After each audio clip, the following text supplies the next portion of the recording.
సంస్థాగత ఎన్నికల ప్రక్రియ చాలా సజావుగా సాఫీగా జరుగుతోంది. మొన్న 4వసారి జాతీయ స్థాయిలో ఒక కార్యశాల జరిగింది. రివ్యూ చేశాం. చాలా అనుకున్న మేరకు ఇవాళ సభ్యత్వం ప్రపంచంలోనే అతిపెద్ద పార్టీగా ఇవాళ బీజేపీ మళ్ళీ ఆవిర్భవించింది. ఎన్నికల్లో వెళ్ళినటువంటి రాష్ట్రాలు మహారాష్ట్ర, జార్ఖండ్, మరి ఇంకా ఇతర హర్యానా, ఢిల్లీ ఇవన్నీ కూడా కాకుండానే 12 కోట్ల మంది సభ్యత్వాన్ని పూర్తి చేసుకున్నాం. ఆ రకంగా ఇంకా సభ్యత్వం పెరిగే అవకాశం ఉంది.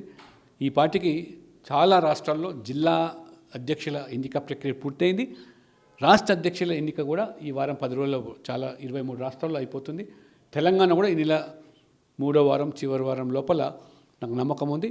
ఖచ్చితంగా ఈ నెల చివరి లోపల రాష్ట్ర అధ్యక్షుడు కూడా ప్రక్రియ జరగవచ్చు.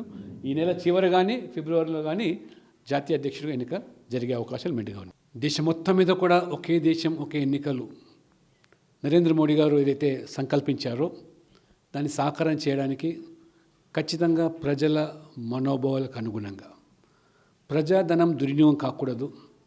తడవకు ఎన్నికల పేరు మీద ప్రజాధనమే కాకుండా ప్రభుత్వ యంత్రాంగము మోడల్ కోడ్ ఆఫ్ కండక్ట్ పేరు మీద అభివృద్ధి ఇవన్నీ కూడా అవరోధాలు ఆటంకాలుగా మారడమే కాకుండా ఏ రకంగా స్వాతంత్రం వచ్చినప్పుడు మొదట్లో 1952 నుంచి 67 వరకు కూడా జరిగినటువంటి అన్ని ఎన్నికలు కూడా ఏకకాలంలో జరిగినాయి. Parliament, assembly.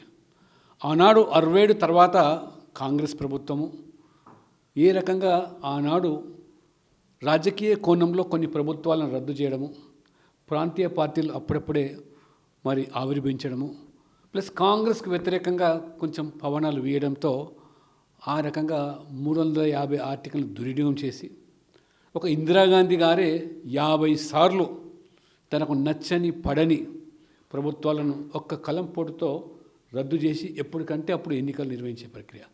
ఇప్పుడు దేశంలో చూస్తూ ఉంటే ఏదో ఒక ప్రాంతంలో ఎన్నికలు, నాయకత్వం అంతా కూడా అన్ని పార్టీలు దాని మీద దృష్టి పెట్టడం, ప్రచార నిమిత్తం వెళ్ళడము, ఆ రకంగా అభివృద్ధికి మోడల్ కోడ్ అడ్డు కావడము, యంత్రాంగం అంతా కూడా ఓటర్ల నమోదు నుంచి మొదలుకుంటే ఎన్నికలు జరిగే వరకు యంత్రాంగం, అది అధికార యంత్రాంగంతో పాటు పోలీసులు, బలగాలు ఇవన్నీ కూడా ఏ రకంగా స్వాతంత్రం వచ్చిన తర్వాత ఏకకాలంలో ఎన్నికలు జరిగాయో అదే పద్ధతిలో ఇవాళ నరేంద్ర మోడీ గారు సంకల్పించాడు. అది ఆ జాయింట్ పార్లమెంట్ కమిటీ మొదటి సమావేశం ఈ నెల 8వ తేదీ ఢిల్లీలో జరుగుతుంది. ఖచ్చితంగా లా డిపార్ట్మెంటు అందులో ఉన్నటువంటి ఏ యొక్క మరి అమెండ్మెంట్స్ ఆర్టికల్స్లో మార్చాలో ఏ రకంగా ఈ పార్టీకే నేను ఎందుకు చెప్తున్నానంటే ఇది మొదటిసారి కాదు మోదీ గారు చేసే ప్రయత్నం.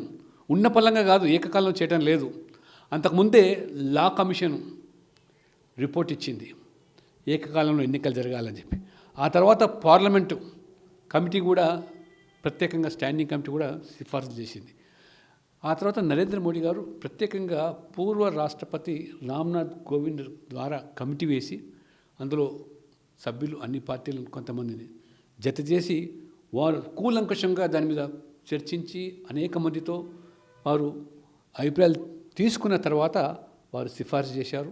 అంటే రాష్ట్ర ప్రభుత్వం ఏదైతే అలైన్మెంట్ చేసి పంపించిందో దానికి ఇవాళ కేంద్రం ఆమోదం తెలుపుతూ టెండర్స్ కాల్ఫర్ చేసింది. కానీ వాస్తవానికి ఇవాళ అధికారంలో కాంగ్రెస్ పార్టీయే ఆనాడు టీఆర్ఎస్ పార్టీ కేసీఆర్ ప్రభుత్వం ఏదైతే అలైన్మెంట్ ఇచ్చారో 666 పేరు మీద అటు నార్త్ సౌత్ ముఖ్యంగా ఇవాళ ఈ యొక్క భువనగిరి, మునుగోడు, చౌటుప్పల్ ఈ ప్రాంతాలు, ఆ ప్రాంతాలన్నీ కూడా 1-2 సార్లు ఈ పార్టీకి నష్టపోయాము. అంతకుముందు హైవేస్ పేరు మీదనో లేదా ఇతరత్ర భూములు కోల్పోయినాము. అయినా ఈ యొక్క ఓఆర్ఆర్కు 28 కిలోమీటర్లు కూడా సబబు కాదని వారు మరి బాధితులు ఆ రోజు ఉద్యమిస్తే ఉద్యమానికి నాయకత్వం ఇచ్చినటువంటి కాంగ్రెస్ పార్టీ అది స్వయంగా ఈ బాధితులందరూ కూడా కొన్ని వేల మంది పట్టణ ప్రాంతాలు అందులో ఓఆర్ఆర్కు ఎంత దూరంగా ఉంటే 666 అది అంత మేలు జరుగుతుంది. ఆనాడు నాయకత్వం వహించి ఉద్యమాన్ని నడిపినటువంటి వాళ్ళు ఇవాళ మంత్రులు అయినారు, ఎంపీలు అయినారు. స్వయంగా ప్రియాంక గాంధీ ద్వారా బహిరంగ సభలో భువనగిరిలో వారు ప్రియాంక గాంధీ హెచ్చరించడం జరిగింది. ఈ 666 బాధితులకు న్యాయం జరగాల్సిందే, న్యాయం జరగకపోతే వదిలే ప్రసక్తి లేదు. ఈసారి మమ్మల్ని గెలిపించండి, తప్పకుండా ఈ RRR ఏదైతే ఉందో ఈ ఉత్తర భాగాన్ని ఉన్నట్టు వాళ్ళందరికీ కూడా అలైన్మెంట్లో మార్పులు తీసుకొస్తాం.